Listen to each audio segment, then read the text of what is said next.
If you were to list the most prolific sports media insiders in the business, Adam Schefter would be at the top. He delivers news in lightning speed, which makes him a lightning rod. I want to find out how Adam Schefter became Adam Schefter, what it's like, and how he does it.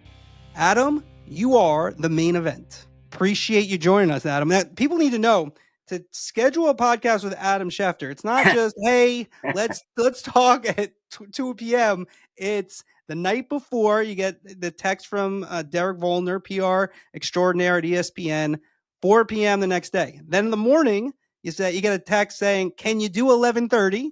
Talk to your producer, Anthony Mason. He tells you, yes, he can do it. Then a couple minutes later, back to 4. We totally respect it. The reason, coaching carousel. Appreciate your time, but that's what it takes to get Adam Schefter on a podcast. Well, Andrew, that's what it takes this time of the year. If we tried to do this in April, May, June, July, August, no issues at all. We could set up a time. It's not anything that's complicated. But when you're talking about 7 teams filling head coach vacancies and 4 teams filling GM vacancies or whatever the number is, then it becomes a little bit of juggling balls. And so we're trying to juggle balls and predict when news is going to happen. And sure enough, I wasn't sure whether we were going to do 11 or 4, then 4:15 because NFL Live wanted to tape something and had a 2 o'clock Sports Center do something. But then Pete Carroll went to the Raiders and we're waiting for the Cowboys to hire somebody. And it's just the usual madness that is covering the NFL. I'm going to do play-by-play if you're breaking a story within this podcast, which would be fun.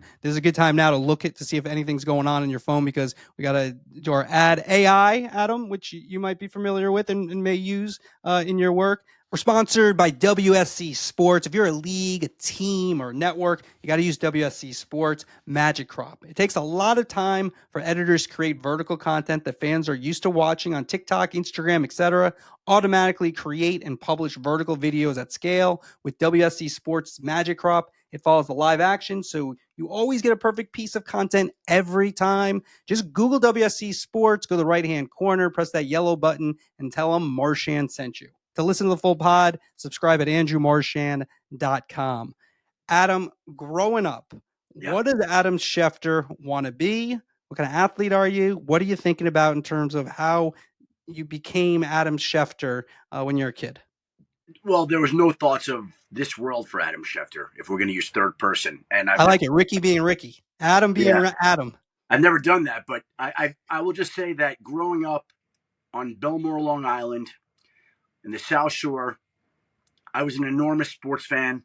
I'd listen to every Knick game under my pillow past my bedtime, violating curfew. I would watch every pitch of every Yankees game. I would commiserate over every Jets loss.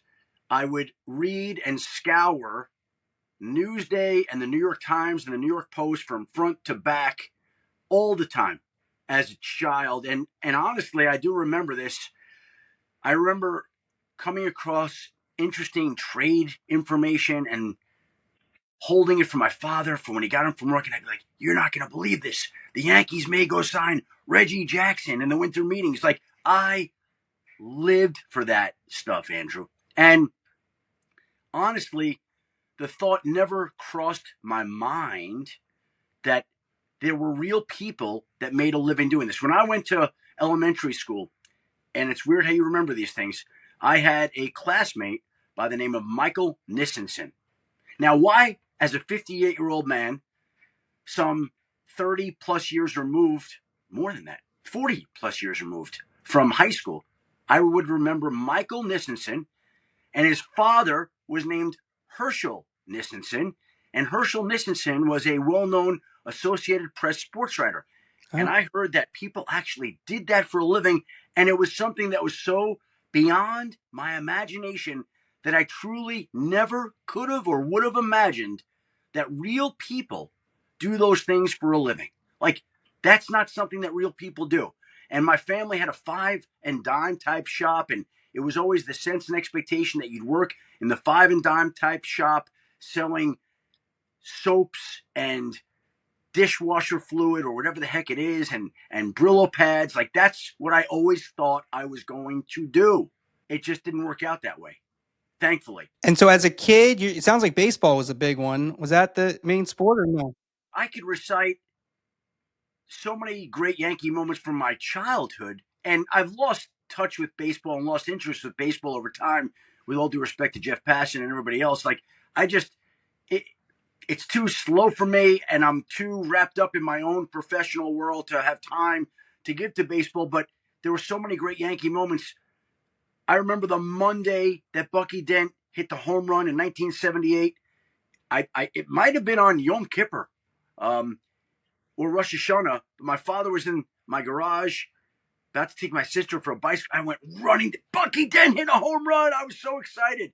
And I'll never forget that. And I remember my father was at a New York Islanders Los Angeles Kings hockey game the night that the Yankees were playing the Dodgers in the World Series. And I watched in his room Reggie Jackson hit 3 home runs. Like, all these moments are crystal. I was at sleepaway camp and I escaped the group and went into a back restaurant and watched the Yankees play the Royals. And all of a sudden, George Brett hit a home run that was overruled with a pine tar ruling, and he went nuts, and it was an incredible thing. Like, all these things I watched as a kid, as a huge sports fan, never, ever having any belief, idea that you could make a living doing this. Like, no, other people do that. And I say this to young people, like, you can do anything you want.